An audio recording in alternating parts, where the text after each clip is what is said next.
Ambasadori Bleri Mareka, homazh dëshmorëve Agron Mehmet Ilir Bytyqi në New York.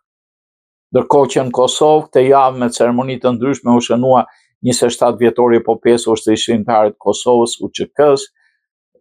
me akademi dhe vizita autoriteteve të larta të Republikës, përfshirë dhe presidenten e Kosovës zonjën Vjosa Osmani, kryeministin Albin Kurti, kryeparlamentarin Galuc Konjuca, deputetët e Kuvendit të Kosovës. Epopeja UÇK-s është mbajtur ditën e diel në 9 mars në Yorkës të New Yorkut. Omazhet tek varrezat e 3 dëshmorë të UÇK-s nga Batalioni Atlantiku, vëllezër Agron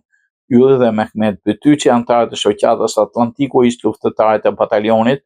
babai Ahmetit, djali Ilir Bytyqi, së bashku me diplomatët e konsullatës përgjithshme të Kosovës, ambasadorin Bleri Mareka, konsullin Fatmir Zajmi, veprimtar të dalluar Komitetit Shqiptar Amerikan.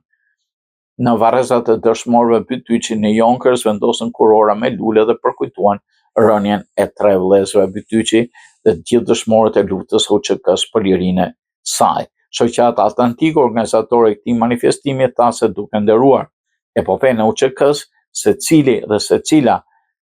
secili shqiptar o amerikan nderon vetveten, familjen dhe kombin shqiptar. Në këtë veprimtari morën pjesë si çdo vit antarët e shoqatës së veteranëve të Batalionit Atlantiku të UÇK-s,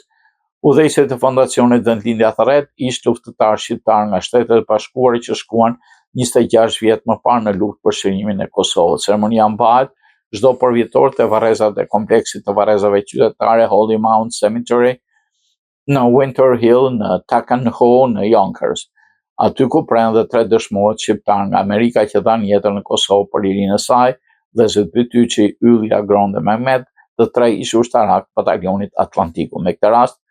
kryetari i shoqatës Atlantiku, komandant Ganisheu, bashkëluftëtarët e 3 të rënëve nga familja Bytyqi, babai 3 vëllezërve dëshmor Ahmet Bytyqi, diplomatët e shtetit